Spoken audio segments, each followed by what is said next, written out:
Bonjour chers camarades boursicoteurs, j'espère que vous allez bien. Aujourd'hui, la Banque du Canada a baissé son taux directeur de 25 points de base. Ce n'était une surprise pour personne. Par contre, aujourd'hui, dans cette vidéo, je vous explique pourquoi l'intervention de la Banque du Canada pourrait prendre de l'ampleur, elle pourrait s'accélérer, elle pourrait être beaucoup plus incisive.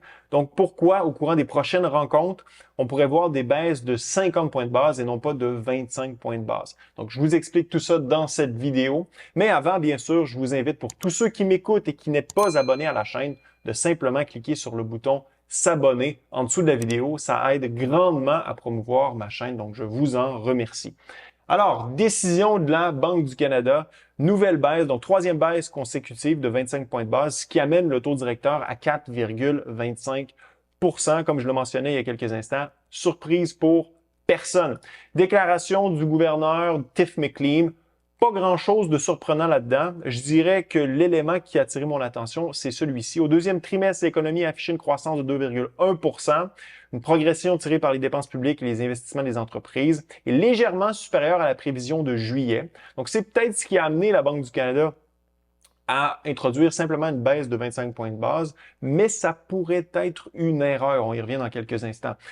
Le paragraphe se termine sur des indicateurs préliminaires donnent à penser que l'activité économique aurait peu progressé en juin et juillet et la croissance de l'emploi stagne depuis quelques mois. Donc, une petite phrase qui nous explique que finalement, même si on a eu une belle performance de l'économie en première moitié d'année, les données prospectives semblent indiquer que l'économie est en train de ralentir. Parce que oui, deuxième trimestre, on a eu une croissance à 0,5 % en hausse par rapport à 0,4 % au premier trimestre de 2024. Et bien sûr, c'est beaucoup mieux que ce qu'on a connu dans la deuxième moitié de 2023 avec une croissance quasi nulle. Maintenant, si vous annualisez la donnée au deuxième trimestre, on est à 2,1 % pour l'année. On accélère par rapport à la donnée annualisée du premier trimestre à 1,8 %. Donc, les données semblent encourageantes, c'est-à-dire que l'inflation est en train de baisser au pays. Donc, on le voit, là, la tendance inflationniste qui retourne à la cible de 2 % de la Banque du Canada. La croissance qui est toujours au rendez-vous. Et là, la Banque du Canada qui se dit, je n'ai pas besoin d'intervenir plus qu'il faut. Ma politique monétaire est certes toujours restrictive, mais la croissance économique est toujours au rendez-vous.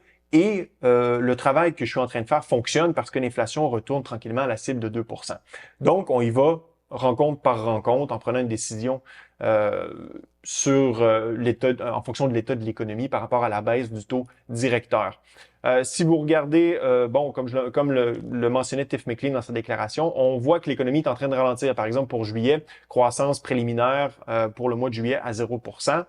Et bien sûr, il y a toujours le taux de chômage là, qui a augmenté grandement et qui inquiète quelque peu la Banque du Canada.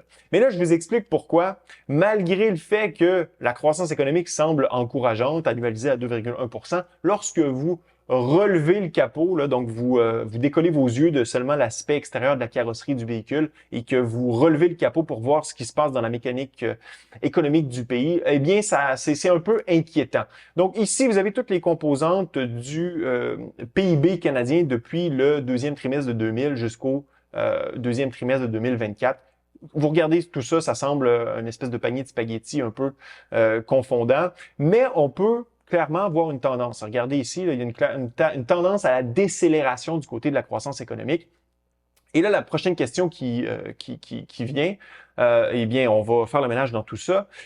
Où sont les récessions dans l'histoire du pays? Donc, on voit ici le PIB brut au prix du marché. Donc, 2008-2009, on tombe sous zéro. 2014-2015, on tombe sous zéro. Et bien sûr, l'événement de la pandémie où on est gravement tombé sous zéro. Vous regardez la liste des récessions reconnues par l'Institut CD Howe depuis 1929 au Canada et 2014-2015 ne sont pas là.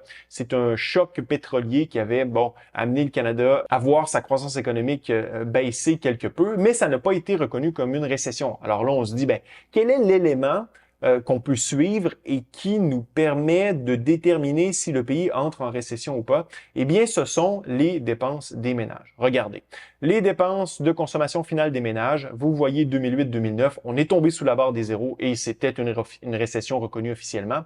Même chose pour la pandémie de 2020. Vous regardez 2014-2015, les dépenses des ménages n'étaient pas tombées sous zéro et le pays n'était pas officiellement entré en récession. Par contre, ici, on voit que là, on se rapproche dangereusement du zéro. Donc, du côté des dépenses de consommation finale, donc agrégées du côté du Canada, on n'est pas encore en zone récessionniste. Par contre, vous regardez des articles, par exemple, du côté de Bloomberg, lorsque vous prenez les dépenses des ménages par habitant au pays, on est en zone récessionniste. Regardez le graphique ici. À chaque fois qu'on est tombé sous zéro, donc consommation des ménages par habitant, eh bien, on était en récession dans les années 80, dans les années 90, 2008, 2009 et bien sûr la pandémie. Donc là, ici, on se questionne, est-ce qu'on est sur le point d'entrer en récession au pays? Potentiellement. Regardez par exemple du côté de la consommation des ménages actuellement, donc deuxième trimestre de 2024, on est à 0,83%. La moyenne depuis 2000, elle est 4 fois plus élevée et la médiane depuis 2000, elle est 4,5, donc arrondi 5 fois plus élevée qu'actuellement. Donc ça expose la faiblesse des dépenses des ménages au pays actuellement. Ce qui inquiète encore plus, c'est bien sûr la composition de la croissance au pays. Un des éléments les plus importants dans la croissance au pays au deuxième trimestre, ce sont les dépenses du gouvernement à 0,316%. La moyenne depuis 2000, elle est 3 fois plus basse. La médiane depuis 2000, elle est 3 fois plus basse. Et si on compare avec le pic des dépenses du gouvernement lors de la récession de 2008-2009, eh bien, les dépenses actuelles représentent 80% de l'apport qu'avaient les dépenses gouvernementales durant la crise de 2008-2009. Donc, on n'est pas officiellement en récession et les dépenses gouvernementales sont à ce niveau. C'est assez inquiétant. La question a été posée en conférence de presse à Tiff Maclean. Est-ce que vous vous inquiétez de la composition de la croissance économique au pays? Parce que la part du gouvernement est très, très, très importante. Tiff Maclean dit on s'inquiète pas vraiment de ce phénomène. La composition de la croissance au pays varie d'un trimestre à l'autre. Alors, je suis allé comparer cette croissance avec d'autres trimestres. Vous voyez la répartition des dépenses pour le deuxième trimestre de 2024. 53% de la croissance est associée aux dépenses gouvernementales, 33% aux investissements des entreprises et seulement 14% aux dépenses des ménages. Alors là, comparaison, deuxième trimestre de 2018, quelques années avant la pandémie, regardez la composition de la croissance au pays. 32% de la croissance était associée aux dépenses des ménages, 41% à la balance commerciale, donc exportation moins importation. Fait à noter, regardez ici, la balance commerciale, elle participe à réduire la croissance économique. C'est pour ça qu'elle n'apparaît pas sur le diagramme en pointe de tarte. Donc, 41% à la balance commerciale qui participait à faire croître l'économie du pays, 21% seulement les dépenses gouvernementales, bon, et le reste, 3% les investissements des entreprises. Deuxième trimestre de 2014, donc on retourne encore plus loin sous l'ère Harper, 52% c'était la balance commerciale, 33% les dépenses des ménages, donc vous voyez que ça se compare quand même 4 ans d'intervalle, et regardez, faites la comparaison aujourd'hui, et les dépenses des ménages sont 2 fois moins importantes qu'elles l'étaient auparavant. Et 14%, les investissements des entreprises. Si vous regardez ici, là, c'était l'économie, la sphère privée qui participait à la croissance de l'économie. Présentement, c'est le gouvernement. Il y a un problème associé à ça parce que les dépenses du gouvernement, c'est les dépenses qui sont financées comment? Sont financées par l'impôt, sont financées par l'endettement ou par l'impression monétaire. C'est des dépenses dont les ressources sont plus souvent qu'autrement mal allouées ou gaspillées. Hein? Les investissements du gouvernement, c'est très rarement de bons investissements. Et c'est des dépenses qui créent des distorsions dans l'économie. Le meilleur exemple de ça, c'est quoi? C'est actuellement toutes les dépenses gouvernementales dans le secteur de la filière batterie, du véhicule électrique au pays. Donc, il y a eu plusieurs milliards d'investissements qui ont été faits. Mais si vous regardez ce qui se passe dans l'économie réelle, vous avez des entreprises de production de véhicules électriques qui ferment des usines ou qui n'en ouvrent pas, qui diminuent leur production parce que la demande réelle dans l'économie, elle n'est pas là pour ce type d'investissement. Donc oui, lorsque vous avez ces milliards qui sont investis dans l'économie, ça fait une espèce de boom, une espèce de bulle, mais ça ne crée pas de croissance réelle parce que ça crée une surcapacité. C'est des ressources qui sont gaspillées, qui auraient dû être investies par la sphère privée, là où il y a une réelle demande. Donc, une croissance saine et soutenue d'une économie se fait à travers la sphère privée et non pas à travers le gouvernement. Donc, c'est assez inquiétant tout ça et c'est d'autant plus inquiétant que l'économie n'est pas en récession. Et là, actuellement, le niveau des dépenses gouvernementales, donc la part des dépenses gouvernementales dans la croissance économique du Canada, elle est en 3e place depuis 2000, après la récession 2008-2009 et la COVID. Donc, ça vous donne une idée de l'ampleur des dépenses gouvernementales ou de l'ampleur de l'apport des dépenses gouvernementales dans la croissance économique. Donc, on n'est pas en récession, mais qu'est-ce qui va arriver si on entre en récession? C'est un peu la question qu'on se pose. Si le pays entre en récession, quel va être le niveau des dépenses gouvernementales? Parce que présentement, la Banque du Canada, elle veut relâcher la pression sur les ménages parce que les ménages, là, les Canadiens sont à la gorge. Regardez, par exemple, du côté du crédit là, au pays. En Ontario, il y a le solde des prêts hypothécaires qui ont des arriérés graves. Donc, des gens qui n'ont pas payé leur hypothèque pendant plus de 90 jours, ça a atteint 1 milliard. En fait, vous avez 34 000 consommateurs canadiens qui ont manqué un paiement hypothécaire au cours du premier trimestre de 2024. Donc, c'est en hausse de 22% par rapport à l'année d'avant. Il y a 1,6 million de consommateurs canadiens qui ont manqué au moins un paiement sur leurs obligations de crédit. Donc, ça peut être carte de crédit, peu importe, n'importe quel prêt, hypothécaire, etc.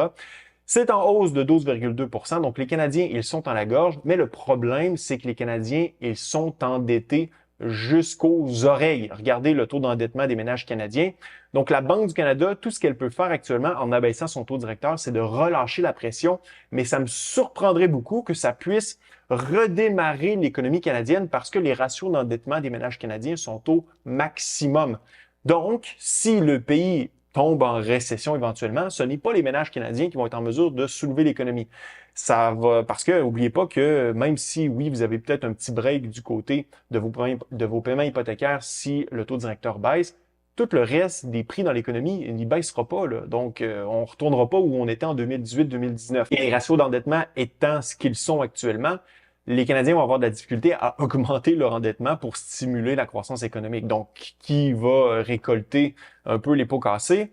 C'est le gouvernement canadien. Donc, imaginez avec l'ampleur des dépenses en termes de croissance économique actuelle, qu'est-ce qui va arriver si on entre en récession? Ben, ça va être le bilan, parce que le bilan des consommateurs, le bilan des Canadiens, il est complètement sans dessus dessous. Le bilan des Canadiens ne peut pas être utilisé pour participer à soulever la croissance économique. Ça va être le bilan du gouvernement canadien, c'est-à-dire l'endettement. Donc, ça va se faire par l'endettement du gouvernement. Les Canadiens ne peuvent plus s'endetter.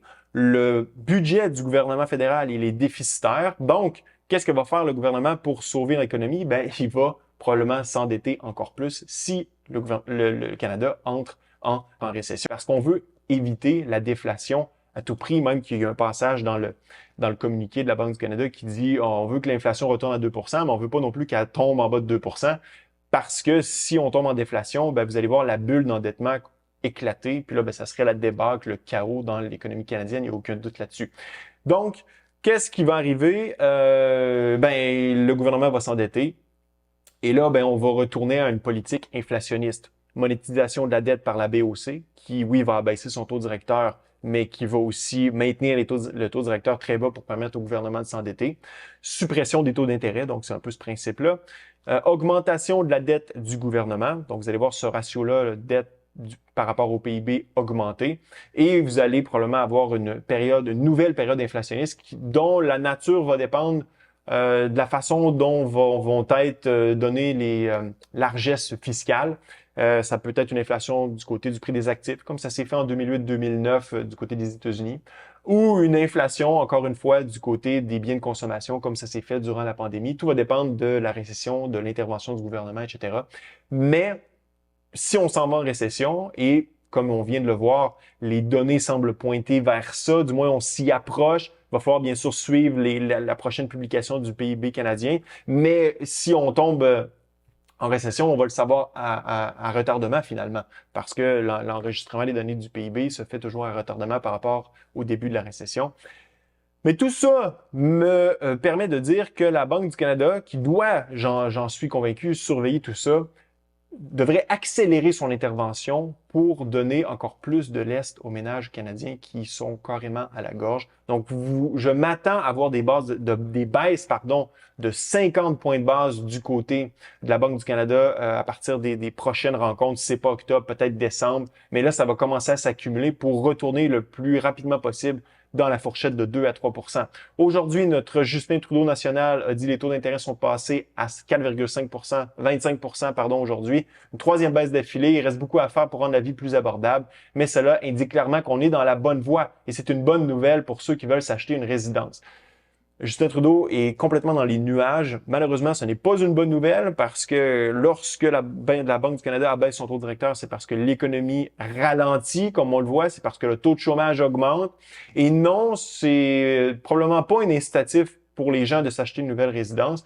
Comme je l'avais mentionné dans une vidéo précédente, je pense que ça va prendre plusieurs baisses. Il va y avoir un délai de transmission assez important avant qu'on voit un effet sur le marché immobilier. D'ailleurs, un article dans la presse qui dit que les baisses précédentes n'ont pas fait bouger la demande immobilière et ça risque de continuer ainsi pendant une bonne période de temps, surtout si l'économie s'en va en récession, parce que quand les gens perdent leur emploi, quand il y a une insécurité du côté de l'emploi, c'est clairement pas le bon moment pour aller s'acheter une maison. Donc, laissez-moi savoir ce que vous en pensez dans la zone commentaire. Pensez-vous comme moi que les baisses de taux d'intérêt risquent de s'accélérer du côté de la Banque du Canada et risquent de prendre de l'ampleur? Ce fut un plaisir d'être avec vous. À la prochaine.